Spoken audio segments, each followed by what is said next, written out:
Dear students, Assalamu alaikum. I hope you would be safe and sound inside your homes. The pandemic has tightened its grip. Yesterday, Ministry of Education issued an order that the schools and colleges will remain shut up to 30th of September 2020. So you have to depend on these virtual classes or digital classes up to the 30th of September or reopening of the schools. Dear students, one more bad thing is that the financial credibility or the financial stability of India is being threatened by this deadly virus, and rumors are there on the social media that there should be imposed the financial emergency in India, in entire India. So it becomes obligation on your part, on our part also to minimize our expenditures so that we can live a better life tomorrow. Minimizing your expenditures is better way now, because what would be tomorrow it can't be predicted. Dear students, in these days of pandemic you have to put extra efforts, you have to do extra hard work. Dear students of class 11th subject political science, today we are dealing with one more important topic in our political science, that is the difference between parliamentary form of government and presidential form of the government. Dear students, in most of the states of the world, either parliamentary or the presidential form of the government is in operation. For example, in America, there is a presidential form. In India and UK, there is the parliamentary form of the government. But what is the difference between the two? Let's try to understand. In parliamentary type of government, in parliamentary form of the government, there is a double set of the executive. One is the real executive, another is the nominal executive. For example, in India, the head of the state is president. All the powers are given in the name of president, but in real they are exercised by the prime minister of India, who heads the executive branch of the government. But the main feature of this is that the executive branch of the government is always responsible to the legislative branch of the government. Remember, parliamentary form of the government is a government where head of the state is someone else and head of the government is someone else. In case of India, head of the state is the president and powers are given in his name and they are exercised by the prime minister of India. And this is the main feature of the parliamentary form of the government. And one more important feature of it is that the executive branch is always responsible to the legislative branch of the government. Remember, head of the government in the parliamentary form is prime minister, and head of the state uh, is either president or the monarch.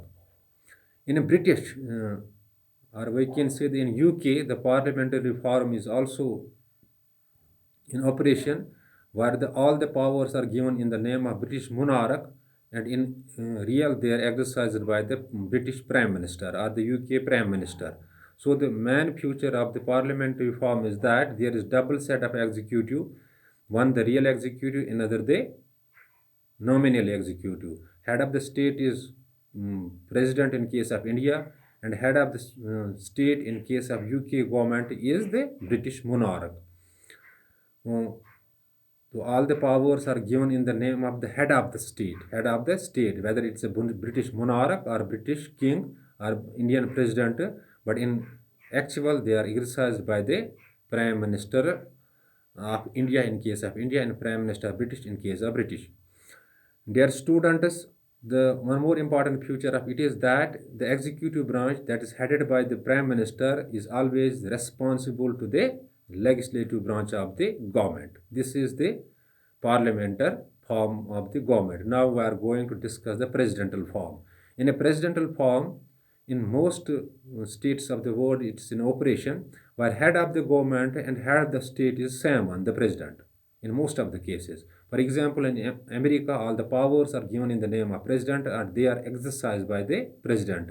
So he heads the executive branch of the government and he heads the state also. But there is one more important thing, that the legislature is diversed from the executive branch of the government.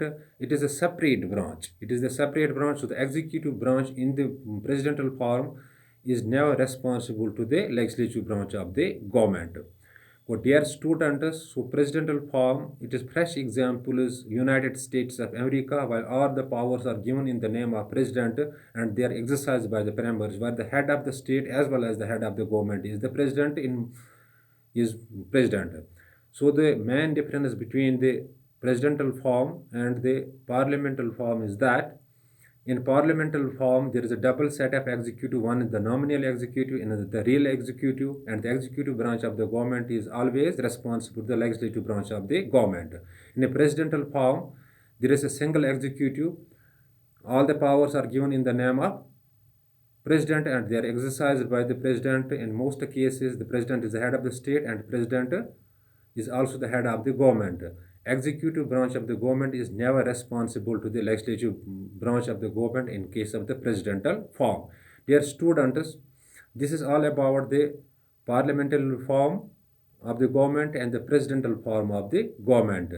Since you are new to the political science subject, you have now opted the political science as one of the subjects.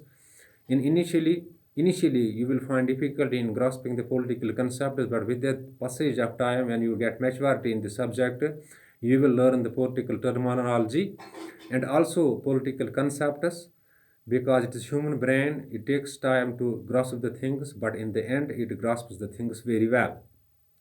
Dear students, before leaving the class, I am advising you to see these things on your available political science reference books, and by which you can grasp the concept well. After watching this video, if any sort of confusion or queries strike your mind, you may call me on my number. You can call me on my number, that is 7006671106, or WhatsApp me on the same number. And when you post your query by any means, by WhatsApping or by calling, within short duration of time, your query or confusion shall be cleared.